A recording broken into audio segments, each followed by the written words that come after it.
وہ کون تھا جس نے شام پر حکومت کی، اور وہ کون تھا جس نے صلاح الدین ایوبی کو اس قابل بنایا کہ وہ بیت المقدس کو آزاد کروا کر اسلامی سلطنت کا حصہ بنا سکے، اور وہ کون تھا جس نے مسلمان ملکوں کو یکجا کرنے کا مشن مکمل کیا۔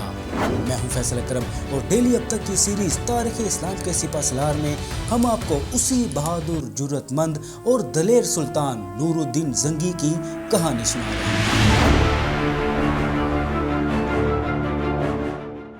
نور الدین زنگی، جس کا پورا نام نور الدین محمد زنگی تھا، نامور سپہ سالار عماد الدین زنگی کا بیٹا تھا اور زنگی سلطنت کا حاکم تھا، جس نے مشرق وسطیٰ کے مشہور ملک شام پر 1146 سے لے کر 1174 تک حکومت کی۔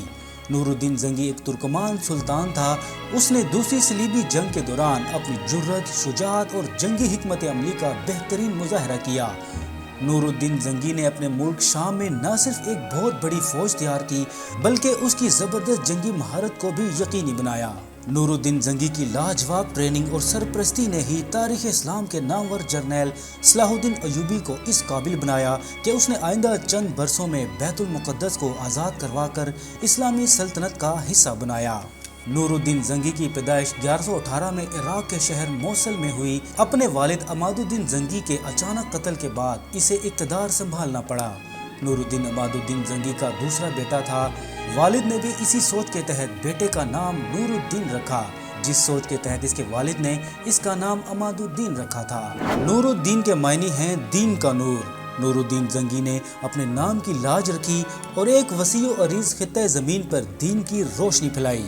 نور الدین زنگی نے انانی حکومت ہاتھ میں لیتے ہوئے اسلام دشمنوں کے خلاف جنگی کارروائیاں شروع کر دیں، یا یوں کہیے کہ اس نے اپنے والد کے جاری کردہ جدوجہد کو آگے بڑھانے کا عمل شروع کیا۔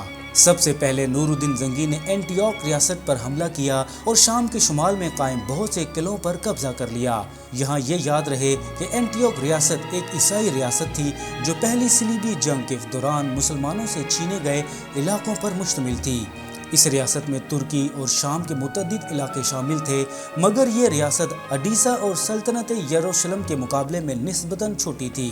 علاوہ ازیں نور الدین زنگی نے ریاست اڈیسا کے سابق حکمران جوسیلیم دوئم کی طرف سے اڈیسا کو واپس فتح کرنے کے لیے کی جانے والی جنگ میں اسے برے طریقے سے شکست دی، اور آرمینیا کے ان لوگوں کو بھی انجام تک پہنچایا جنہوں نے اس جنگ میں جوسیلیم دوم کی مدد کی تھی۔ نور الدین زنگی نے اپنے والد کی طرح اپنے پڑوسی ملکوں عراق اور شام کے حکمرانوں کو بھی صلیبیوں کے خلاف متحد کرنے کے لیے جدوجہد شروع کی۔ 1147 میں سلطان نور الدین زنگی نے دمشق کے گورنر معین الدین کے ساتھ دو طرفہ تعاون کا ایک معاہدہ کر لیا۔ اس معاہدے کی روشنی میں اس نے معین الدین کی بیٹی عصمت الدین خاتون کے ساتھ شادی بھی کی۔ پھر نور الدین زنگی نے معین الدین کے ساتھ مل کر بصرہ، جو عراق کا شہر تھا، اور سلہد، جو شام کا ایک شہر تھا، کا محاصرہ کر لیا۔ مگر دمشق میں زیادہ دیر قیام کرنے کی بجائے نور الدین زنگی اینٹیوک کی طرف واپس چلا گیا، مگر اس دوران اس نے ارتا، کفر لتھا، بصارفت اور بارہ کے قصبات فتح کر لیے جو عیسائیوں نے پہلی صلیبی جنگ کے دوران قبضہ میں لیے تھے۔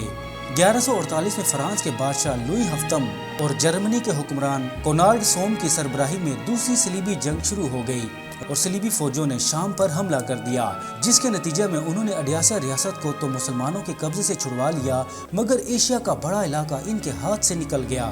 اس صلیبی جنگ کی فتح کا سہرا بھی نور الدین زنگی کے سر رہا، کیونکہ اس نے اہم شہر دمشق سمیت شام کا بہت بڑا علاقہ اپنی سلطنت کا حصہ بنا لیا۔ اس دوران صلیبی حکمرانوں نے دمشق کا محاصرہ کر لیا، مگر محض 4 روز کے اندر انہیں پسپائی اختیار کرنا پڑی اور محاصرہ غیر مؤثر ہو گیا۔ نور الدین زنگی نے صلیبی جنگ میں عیسائیوں کی شکست کا فائدہ اٹھاتے ہوئے مزید جنگی پیشرفت کی اور 1149 میں اس نے حریم قلعہ سے ملحقہ علاقوں پر چڑھائی کر دی۔ یہ علاقے دریائے العاصین، جسے انگریزی زبان میں اورونلز ریور کہتے ہیں، اور جو لبنان سے شروع ہو کر شام اور ترکی کے علاقوں سے گزرتا ہوا بحیرہ روم میں جا گرتا ہے، کے مشرقی علاقے پر واقع تھے۔ اس کے بعد نور الدین زنگی نے قلعہ اناب کا محاصرہ کر لیا۔ اینٹیوک کا شہزادہ ریمنڈ قلعے کا محاصرہ ختم کرانے کے لیے فوراً اپنی فوج کے ساتھ پہنچ گیا، مگر مسلمان فوج نے صلیبی فوج کو نیست و نابود کر دیا۔ ریمنڈ خود بھی اس جنگ میں ہلاک ہو گیا۔ سلطان نور الدین زنگی نے اس فتح کی خوشی اس طرح منائی کہ اس نے شام کے تمام علاقوں میں گھوڑے دوڑائے اور علامتی طور پر بحیرہ روم کے پانی میں غسل بھی کیا۔ 1150 میں نورالدین زنگی نے صلیبی حکمران جوسیلین دوم کو سلجوقی سلطنت کے حکمران سلطان مسعود کے ساتھ اتحاد کر کے ایک خون ریز جنگ میں شکست دی تھی۔ جوسیلین نورالدین زنگی کے ہاتھوں گرفتار ہو گیا اور اسے نورالدین زنگی کے دارالخلافہ حلب میں قید کر لیا گیا اور قید کی حالت میں ہی 1159 کو اس کی موت واقع ہو گئی۔ 1152 میں نورالدین زنگی نے آخری صلیبی ریاست طرابلس کے ایک بڑے شہر طرطوس کو بھی فتح کر لیا۔ یاد رہے کہ طرابلس موجودہ لیبیا کا دارالحکومت ہے، مگر یہاں اس طرابلس کا ذکر نہیں ہو رہا، بلکہ ہم یہاں ریاست طرابلس کی بات کر رہے ہیں۔ اس صلیبی ریاست کو 1109 عیسوی میں فرانسیسی بادشاہ برٹرانڈ آف تولوز نے فتح کر لیا تھا۔ اس ریاست میں عیسائی، مسلمان اور عربی بولنے والے لوگ بڑی تعداد میں رہائش پذیر ہیں۔ ریاست طرابلس میں لبنان اور مغربی شام کے کچھ علاقے شامل تھے۔ طرطوس اس ریاست کا مرکزی شہر تھا۔ سلطان نورالدین زنگی کی خواہش تھی کہ دریائے فرات اور دریائے نیل کے درمیان جتنے مسلم ممالک ہیں ان کا اتحاد ہو جائے تاکہ وہ مل کر اپنے دشمنوں کا مقابلہ کر سکیں۔ 1149 میں نورالدین زنگی کا بڑا بھائی سیف الدین غازی جو موصول کا حکمران تھا وفات پا گیا اور اس کا چھوٹا بھائی قطب الدین موصل کا حکمران بن گیا، مگر اس نے اعلان کر دیا کہ موصل اور حلب دونوں کے انتظامی اور دفاعی معاملات کی نگرانی مشترکہ طور پر سلطان نورالدین زنگی کرے گا۔ اب صرف شام کا حکمران مجیر الدین اس بڑے اتحاد کی راہ میں رکاوٹ تھا۔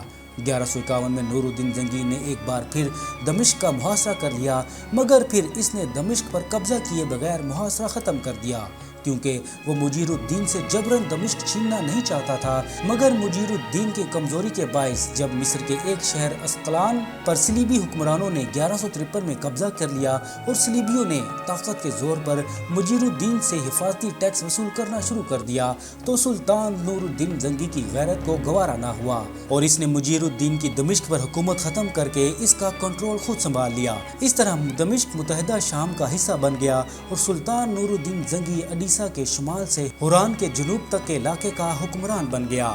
یہاں یہ بھی وضاحت ضروری ہے کہ ہوران جنوبی شام اور شمالی اردن تک پھیلا ہوا علاقہ ہے۔ 1157 میں نورالدین زنگی نے عیسائیوں کے زیر کنٹرول قلعہ بانیاس کا محاصرہ کر لیا۔ 1160 میں نورالدین زنگی نے اینٹیوک کے شہزادہ رینالڈ جو 1153 سے 1160 تک حکمران رہا تھا کو گرفتار کر لیا اور وہ اگلے 16 برس تک قید میں رکھا۔ 1162 میں سلطان نورالدین زنگی نے فریضہ حج ادا کیا، کیونکہ اس وقت تک اس نے صلیبیوں کو اس قابل نہیں چھوڑا تھا کہ وہ اس کے لیے کوئی خطرہ بن سکیں۔ جب حج سے واپسی ہوئی تو سلطان نورالدین زنگی کو اطلاع ملی کہ سلطنت یروشلم کے بادشاہ والڈون دوم کا انتقال ہو گیا ہے۔ حالانکہ یہ صورتحال صلیبی ریاست پر حملہ کرنے کے لیے بہت موزوں تھی، مگر نورالدین زنگی نے انسانی قدروں کا خیال کرتے ہوئے اور اسلامی سنوں کی روشنی میں اپنے دشمنوں کی وفات کا فائدہ اٹھانے کی کوشش نہیں کی۔ یہ الفاظ انگریز ولیم آف ٹائر کے تحریر کردہ ہیں۔ صلیبی حکمرانوں کو یہ بات اچھی طرح سمجھ میں آ گئی کہ اب وہ سلطان نورالدین زنگی کے زیر حکمرانی علاقے میں کوئی چھیڑ خانی کرنے کی طاقت نہیں رکھتے۔ ان کے لیے اپنے حکمرانوں کا دائرہ بڑھانے کے لیے دیگر علاقوں کا رخ کرنا ضروری تھا۔ ان دنوں مصر میں قائم فاطمی خلافت انتہائی کمزور ہو چکی تھی اور وہاں کا کم عمر خلیفہ آل عدید اپنے وزیر اعظم شاور کے ذریعے حکمرانی کر رہا تھا۔ 1163 میں شاور کے ایک کمانڈر درغام نے بزور قوت وزارت کے عہدے سے ہٹا دیا۔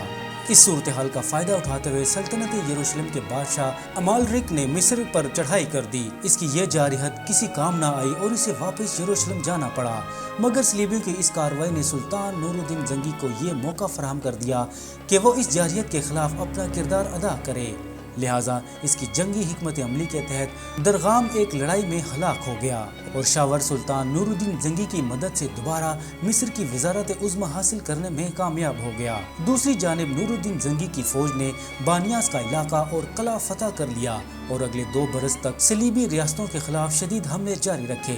1167 میں صلیبی حکمرانوں نے مصر کے 2 اہم شہر اسکندریہ اور قاہرہ پر قبضہ کر لیا اور مصر کی حکومت پر حفاظتی ٹیکس لاگو کر دیا۔ 1168 میں فاطمی خلیفہ آل عدید نے سلطان نورالدین زنگی کو مدد کے لیے پکارا۔